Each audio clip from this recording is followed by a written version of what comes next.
So in the last class, we have discussed up to this, that when a person basically sannyasa yogat, that too Vedanta vijnana suniṣcitārthaḥ, and who is that person? The person who is yati. So these are the lines we have discussed in details. That's why we discussed very carefully that when we talk about citta-suddhi in one word, purification of mind, it is nothing but managing, handling one's own raga dvesha. So we put it into three orders: refinement of raga dvesha, disempowerment of raga dvesha, and disarmament of raga dvesha. I hope you remember all these 3 points, okay? If not, please refer your notebook or go to YouTube. I don't know how many of you are listening to. So because all of you are Brahmagyani, okay? Oh. Here, this Shuddha Sattva, this three things together, the one has refined one's own raga dvesha, disempowered one's own raga dvesha, also disarmed one's own raga dvesha. So in 3 levels, the one who has handled.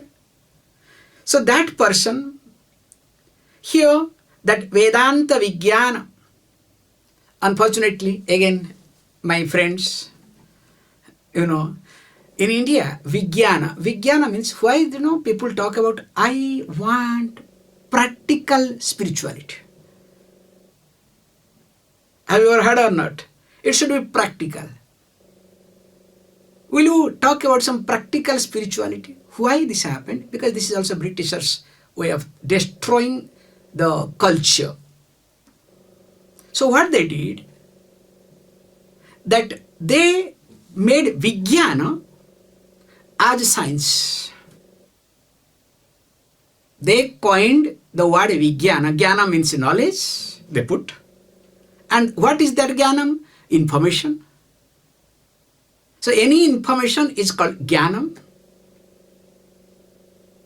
And Vijnana means science. So information with practical uses. So that is called as science. Now they destroyed the thinking of a great culture, Vedic culture. That's why any knowledge, whenever we see the word Vijnana, it should be scientific, you understand? And all were thought of very carefully to destroy the culture.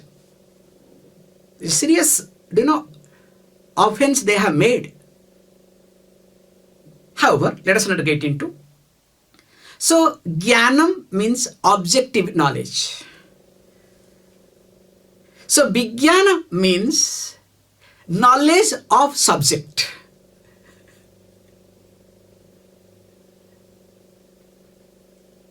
Can you see the difference? So, knowledge of subject is called vijnana. Vishesha jnanam. So, what is that vishesham? The vishesha means any knowledge that is objective, that is outside. Here knowledge, the object is not outside, the object is me, myself. So, me being the object of knowledge, you understand? The subject. That's why its name is called Vijnana. And not experiencing, okay? Not practical, not scientific. But one word they coined in such a way, destroyed. Like dhyānam. So what does dhyānam means? Charity. Hey, I don't need your charity. We don't believe in charity. Charity is a fake word. Charity has no value. And we don't believe in charity either. Because charity you give to the poor people to make yourself feel superior. But dhanam is not that. In fact, in dhanam, you understand, you feel, grateful that you are doing something. There is a way, there is a procedure. Like there are many things, let us not get into today. Why I am talking all these things? Now from here, verse number 5 onwards, 5, 6, 7, 3 verses is going to talk on meditation. It's very unique here. Generally, in any text, if we look at, dhyānam comes late. Bhagavad Gītā, after jnanam, karma, then only on 6th chapter comes dhyānam. Patanjali Yoga Sutra. So dhyānam happens to be 7th anga. I hope you remember, okay? And of course, in Goraksha Samhita we have seen dhyānam came very late. Whereas here, it talks dhyānam straight. So when it talks about dhyānam, please understand there are a few points to be understood very carefully, or else it will be really confusion. The first point is that there are 2 types of dhyānam. So we call as saguna brahma dhyānam, another one is called nirguna brahma dhyānam. 12th chapter, that ekarupa ishvaraha, vishwarupa or anekarupa or anantarupa ishvaraha, and finally arupa ishvaraha. Do you remember these words or not?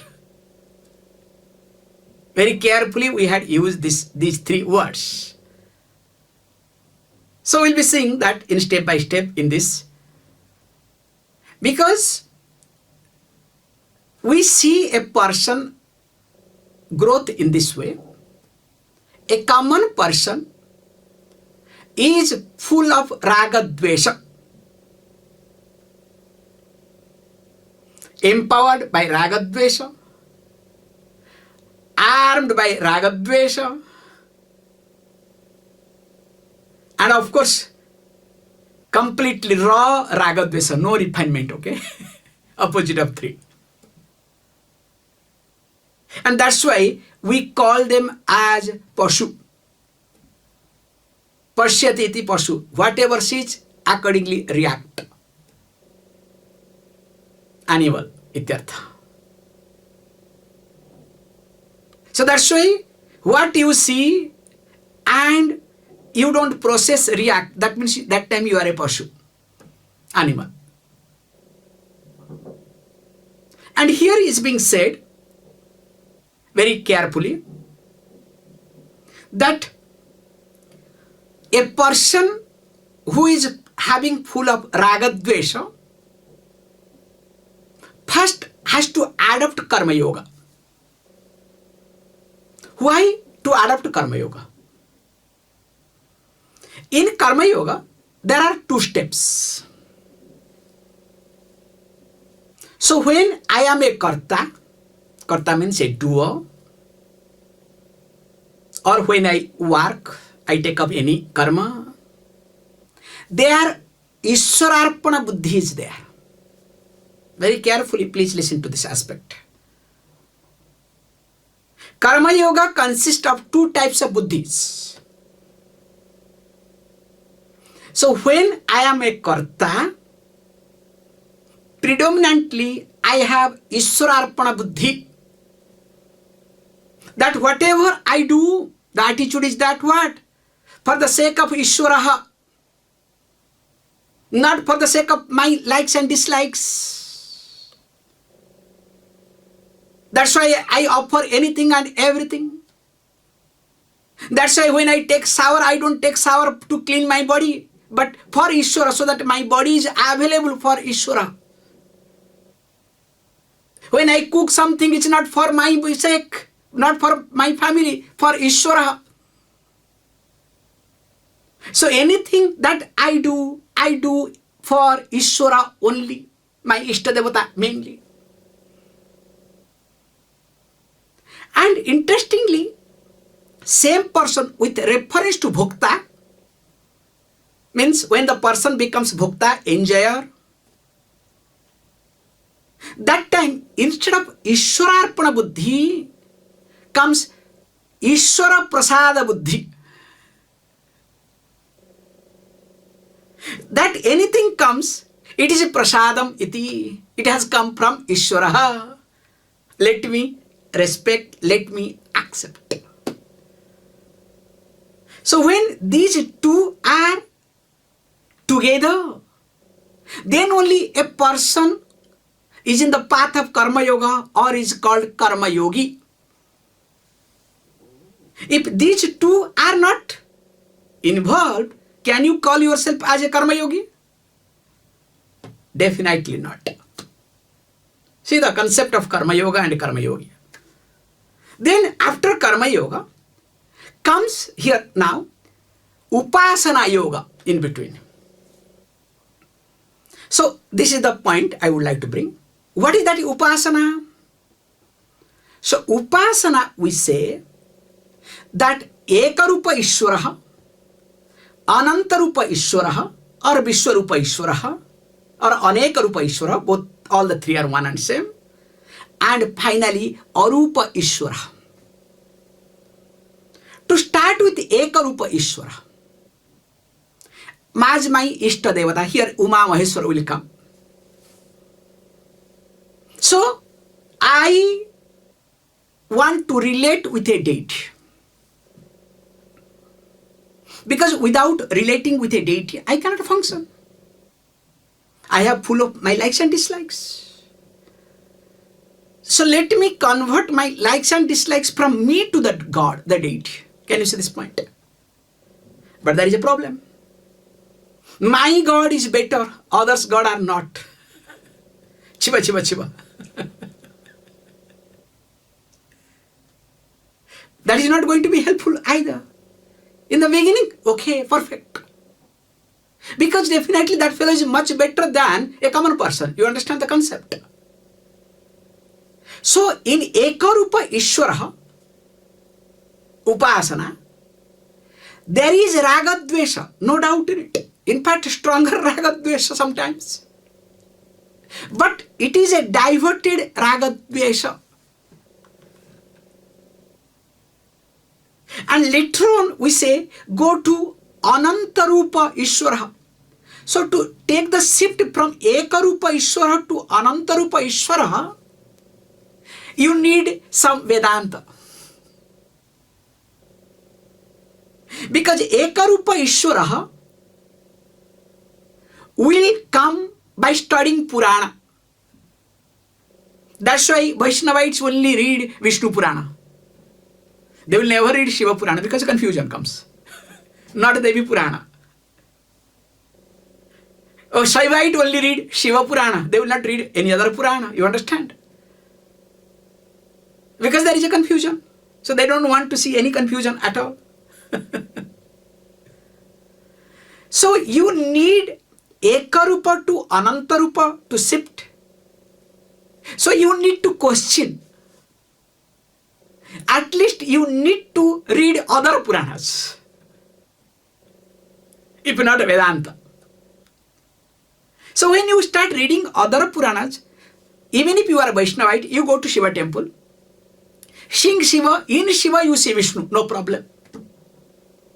That's why interestingly what happens, if you look at in Shiva temple, Parsva Devata, there will be somewhere Vishnu. In Vishnu temple, in Parsva Devata, there will be somewhere Shiva. Parsva Devata means all sides, okay? So that you see your God, so that you are not intolerant. In temple, all this. That's why, if you are Ekarupa Ishvara Upasakaha, you need to visit different temples, not specific temple. People come here, especially, Swamiji, I want to see Lingaraja temple. They won't say only Lingaraj, okay? The moment they say Lingaraj temple, I understand that the fellow is Saivite. He doesn't want to go to Vishnu temple. And some people come, Swamiji, I want to go to Puri Jagannath temple. Means person doesn't want to go to Lingaraja temple. And some people come, Swamiji, I am not interested in any temple, okay? That's another level, okay? Let me not talk about them. So can we see the differences? So the rule is, when you are Ekarupa Ishvara Upasaka, your duty is, your responsibility is to visit different temple, so that you start accepting, adopting every Ishvara as your Ishtadevata or different form of your Ishtadevata. So once you accept that, that's why Vedanta Vichara comes in between. And once you do this Ekarupa to Anantarupa or Anekarupa, then only comes Arupa. No Rupa. That is called Jnana Yoga. So that's why Karma Yoga, Upasana Yoga, Vedanta Vichara, then Jnana Yoga comes, then only Moksha. Is it clear? Then only Kaivalya. Or else there is no Kaivalya at all. Now, with this background, I think we should see the horse, okay? Or else I'll be talking more and more on this aspect. Here he says, look, when you want to do meditation, Desha, Kala, Patra, most important aspect. Because without looking at this Desha, Kala, Patra, whether it is Saguna Brahma Dhyana called Upasana Dhyana or Nirguna Brahma Dhyana called Nididhyasanam will not have impact. So how? He also himself says, let us read the verse so that it becomes easier. Viviktadeśe ca sukhāsanasthaḥ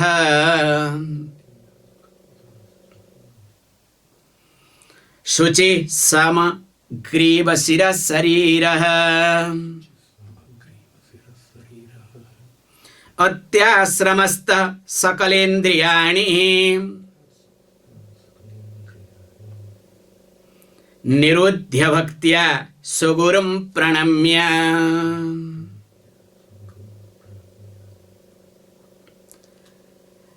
Actually, this Upanishad gives one beautiful point where we don't find anywhere, where he highlights that svaguruṁ praṇamya, that one word generally we don't see anywhere at all. So this is to be understood very carefully. Hold on to it. Now he says, look, so who should do meditation? He says the person should be atyāśramasthaḥ. So that means who has crossed all the ashramas. So there are 4 ashramas: Brahmacharya ashrama, Grihastha ashrama, Vanaprastha ashrama, and Sannyasa ashrama. So the one who is the top, that means Sannyasa ashrama ityartha. Then you may ask the question, what about us? So that means, Swamiji, enough, no more class attending. So this is not meant for us. Don't worry, we have a version for you. What is the version? Remember, here mentally you have to become a sannyasi. This is another point. So what is mentally you have to be sannyasi?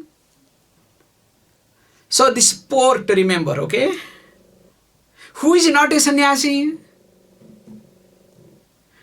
Who is having all possession? Who has got full of obligatory duties? Swamiji, I want to attend class, but what to do? I have to take my child to the school. I have to take care of my wife cooking or husband helping. Okay? I don't want to get into too many things, okay? So obligatory duties, because nobody bothers about parents, okay? Very rarely about parents. That's why I did not bring parents at all. They are old. They are more interested in new generation, because after all they are old. Why should I? All are invested interest, okay? Let us not get into too much complication. So they are called, obligatory duties. Again it comes because of possession. So P-O, then R. R means what? Relations. What is the most complicated life? The relationship. The more relations, more problem.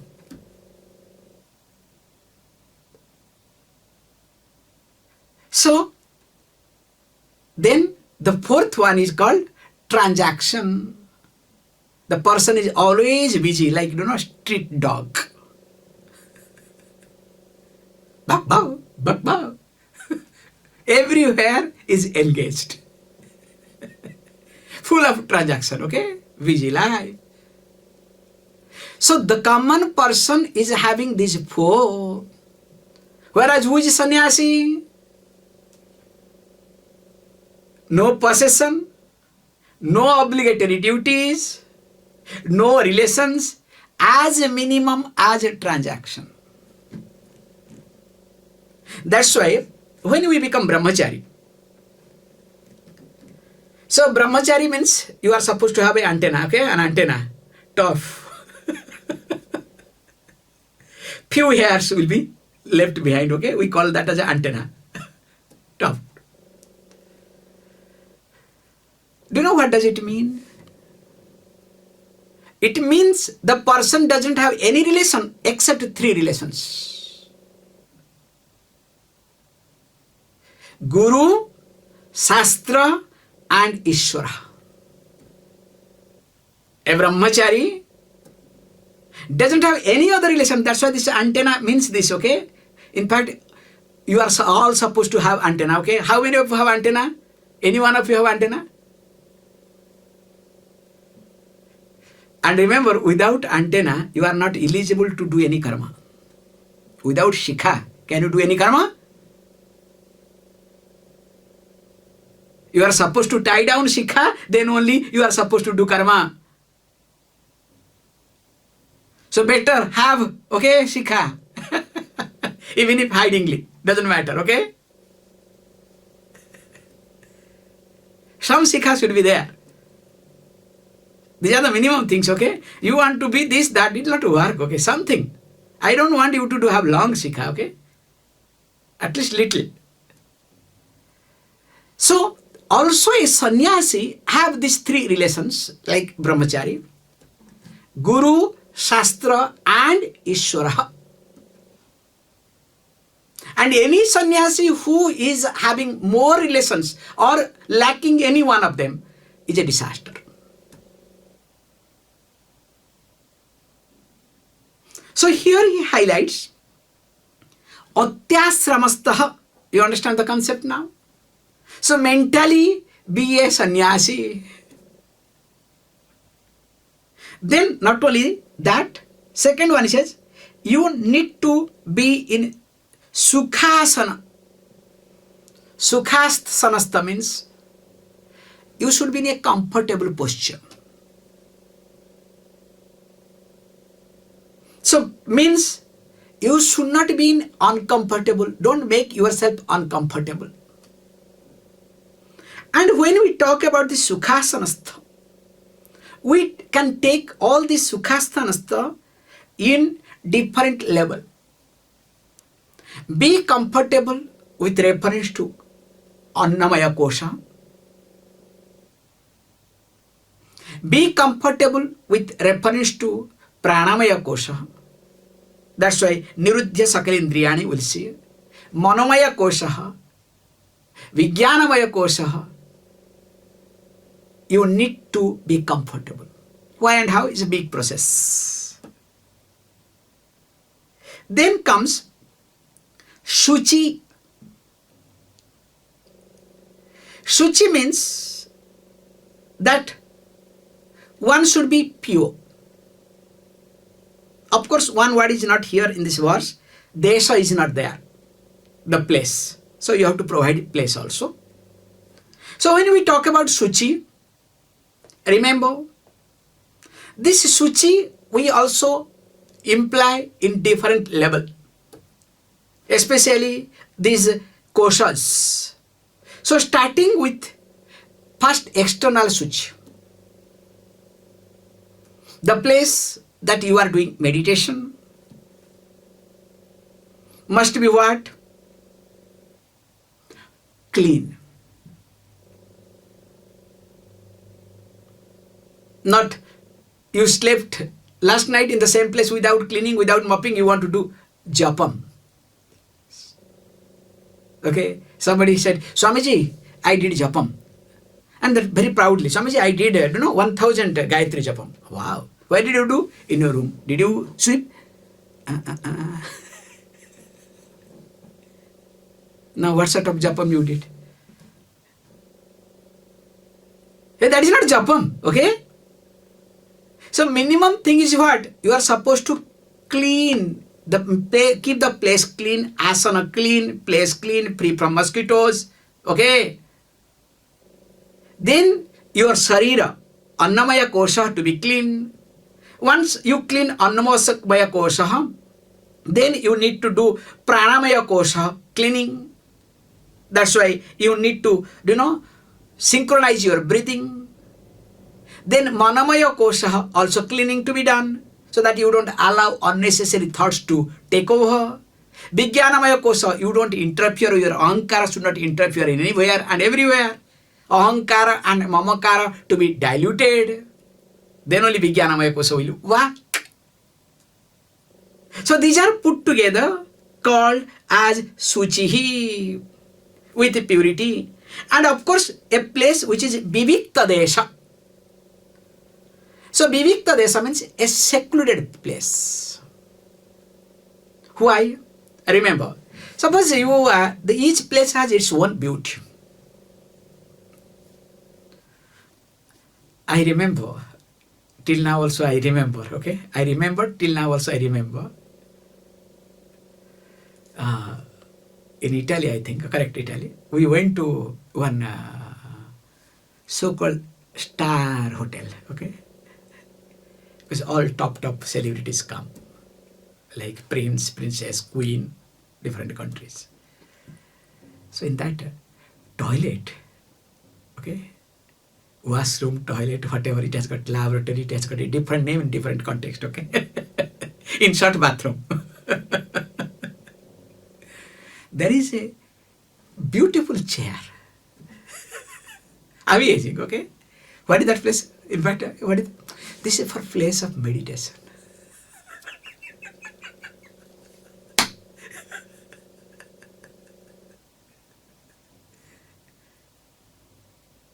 I'm not telling, I'll add you. I hope none of you are doing it, but still I'm asking you. How many of you carry your cell phone to the bathroom? Hope none of you are doing it, okay? Nowadays is a new habit, okay? Sitting on the... all youngsters, okay? The study shows now, if you are using cell phone while using toilet, you will have a lot of complications in long run. Anyway, let me not get into that. Is not my talk today. So here is, each place has its own energy. Like when you are in dining hall, what happens? Visualizing on food is very good. Because that place demands. That's why, by chance, by mistake, if we say Brahmarpanam Brahmahavi, Brahmagno Brahmanahutam, brahmaiva tena gantavyam brahma karma samadhina. What will happen? I remember, if you don't understand what will happen, I remember this our Stefano's child, Dev, when he was 5-6 months old boy. So we started chanting, few days, Brahmarpanam, Brahmahavi, Brahmagnu, Brahmanahutam. So he understood food. Then after that we'll eat. The moment we start chanting Brahmarpanam, so he will start salivating. He understood, okay, this sound has something to do with food. So he understood, okay. Even if food is in front, no. Unless Brahmarpana comes, that food is not going to start. He understood that time. So it works as a child. So coming back here. So in dining hall, it becomes easier for you to meditate. For you to meditate on food. So you need another place. So if you are staying in cities, that's why I love this Italian concept in this regard. Indians don't have really brain in this regard. Very ordinary way of living. Only to preserve money so that after your death your children should enjoy. For example, in Italy, because I am indirectly telling all of you, or especially in Europe, when they do divide the rooms, they put another layer each one, called false layer of wall. So that the false layer of wall will separate the noise of your neighbor. Which is most important. Because if you don't do, then what happens? Suppose in a room you are sitting, your neighbor starts fighting. So you will not think of your neighbor, you will think of your wife or husband, okay? When our fight will start. So make sure the desham, the place there where you are meditating, oh, I have crossed the time, huh? So, I have gone today out of my way. So, you have to be in that. Then how is it? Samagrīvaśiraḥśarīraḥ. Being seated straight.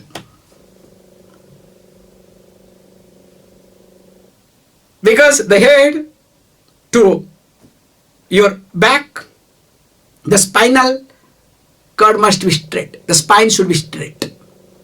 And chin should be parallel to the ground. In fact, I'll tell you openly, one trick with this, I'll stop it. Generally, when your chin is little up while talking, that time your prana is higher. Whereas when you are depressed, your chin goes down without your knowledge.